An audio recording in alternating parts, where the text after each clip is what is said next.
Welcome to the latest episode of the Forecast in 5. I'm your host, Seth Katz.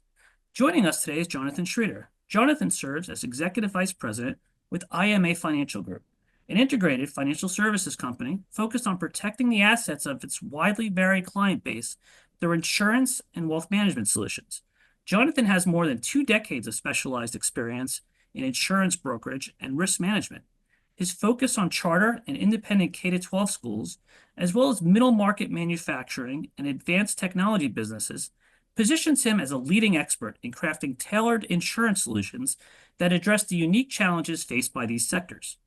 Also, Jonathan has a UCLA alumni affiliation as he earned his MBA from the Anderson School, where he received their Outstanding Alumni Service Award in 2023. Welcome, Jonathan. Appreciate you joining us today. Thanks, Seth. I'm happy to be here. Well, let's get started with some questions. It was interesting to read how IMA evolved since its founding in 1974, as it offers a number of insurance solutions across a wide range of industries and also has an expansive footprint with a presence across the U.S. What would you say is most distinctive about IMA that separates the company from its competition? Great question. We're really proud of the position we have. The world of insurance brokers tend to fall into two categories.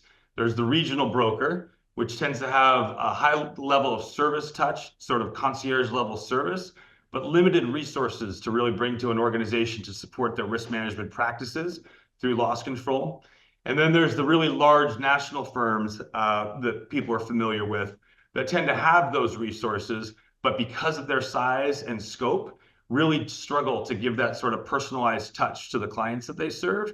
We like to think of ourselves as falling right in the middle, regional in our touch, but national in our support, and the ability to really tap into expertise across the board that affects any number of industries has really been a real benefit to our merger from Bolton about 4 years ago. Excellent. As IMA acquired Bolton and Company several years ago, which you helped grow into one of the largest independent insurance brokers in California, can you reflect on the impact this had on IMA's expansion across the state? Absolutely. So that deal came together. We weren't out at the time. Bolton wasn't hanging its shingle saying, hey, we're looking for someone to merge with. We were pretty happy with what we were doing on a regional basis and really proud of the business we'd grown in California. We had been part of a national organization called Assurex Partners, which were best in breed, best practices firms across the US. And we'd sometimes engage in loose partnerships with them when we needed boots on the ground in another state. And one of them, IMA Financial out of Denver, said, hey, let's just put a ring on it and start to roll some of these organizations up into a national practice. And so what it did, as I alluded to earlier, is it gave us access to a lot more tools in the tool chest, opportunities to support practice groups like private equity and mergers and acquisitions or publicly traded companies that might have been out of our scope as a regional firm, but now are firmly within what we're capable of doing. And on the flip side, we brought expertise in education, construction, manufacturing, and particularly an understanding of the California marketplace, which can be unique in and of itself. So this was really a merger where 1 + 1 = 3, and we're still extracting the benefits from the merger to this day. Got it. You started your professional career working in marketing and advertising for Coca-Cola, and shortly after you pivoted to the risk management industry, where you served as a senior executive with a major insurance company. Can you share with our audience how you made this highly successful transition? That's a great question, Seth, and I'm shocked at the journey I've been on too. When I graduated from business school, I had a desire to tell the story of businesses. I came from a marketing background, as you alluded to, and I find that the best marketing stories come from businesses that really understand their purpose. And the marketing effort I did was about I called the organization Destiny Brands. And through Destiny Brands, we tried to extract what the purpose of the business was and really dive deep into what it had been created for and tell that story. And the consumers really were drawn to it. And eventually, I actually went to an insurance broker to support their marketing efforts. And they brought me in-house and said, yeah, let's do it. Let's build this out. And over time, I realized they were actually more interested in my critical thinking skills and thought I'd be a better insurance broker. And abracadabra, a career switch happened. And it took me a minute to justify it. And what I realized was I'm not an entrepreneur. I do look at the world. I don't look at the world as entrepreneurs do, through a lens of that's a problem we're solving. How do I fix it and build a business around it? But if you put me in a room with someone that believes that's their purpose, I move heaven and earth to help them succeed on it. So my first career was about telling that story. This pivot to insurance and risk management was, let's make sure we're addressing the risks you're going to have as an organization as you build and move forward. And what tools and resources can I have to make sure that you fulfill your vision?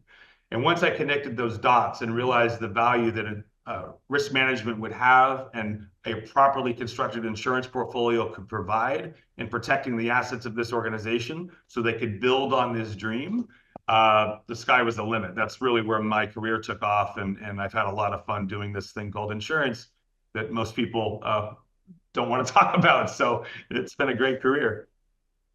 Fantastic. Since we have a number of Anderson MBAs watching with a desire to move into executive leadership roles, why is risk management a career worth pursuing? I love that question too. Risk management at its core is like an MBA on steroids. Having had the MBA from UCLA in particular, I graduated in 2000, but going through a core class, in the moment, you don't really realize what you're learning because you're learning a lot of this language for the first time. It's only after you graduate and you get into the workplace, it's sort of Karate Kid, wax on, wax off. Suddenly you realize these tools in the toolbox that you have access to in understanding all elements of a business, finance, strategy, operations, human resources. All of that will come into play when you're managing risk. And the ability to tap into each of those experiences I had in business school and be able to talk to a CEO, to talk to a CFO, to talk to human resources, to talk to a COO, and address their needs to be successful at their jobs and move their business forward in the capacity they have through the lens of risk.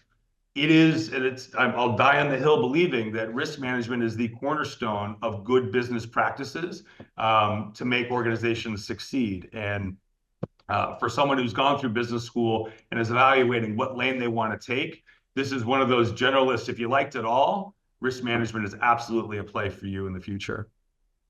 Great, and that's going to be tremendously helpful for our MBAs who are watching. Awesome. If we look at the complexity of risk management and what holds ahead for the industry over the next decade, what do you feel are the key trends shaping its future? Yeah, it's a great question, and I'm answering that question a lot with my clients these days.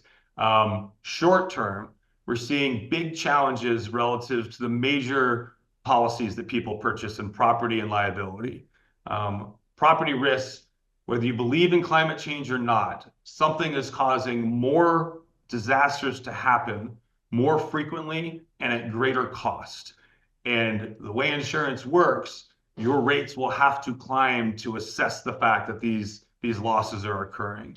And I see no end to that pattern in the foreseeable future. So learning to be really creative about how you insure property is going to be a big conversation for the foreseeable future. On the liability side, we've seen a rise. If I could change anything in my life at some point, it would be tort law. Apologies to any of the JD MBA students we've got on this, but tort law and the ability to sue anybody for anything creates major problems on the liability side. And then we've seen this influx of private equity-backed litigation claims, where private equity is actually investing in litigation and taking a piece of the earnings after the litigation is seen through, which the result is you've got higher claims being paid out, which is going to affect the liability side just as the property is from those natural disasters. And so in the short term, something that tries to address those needs is going to be important. In the longer term, what I'm seeing value is in AI.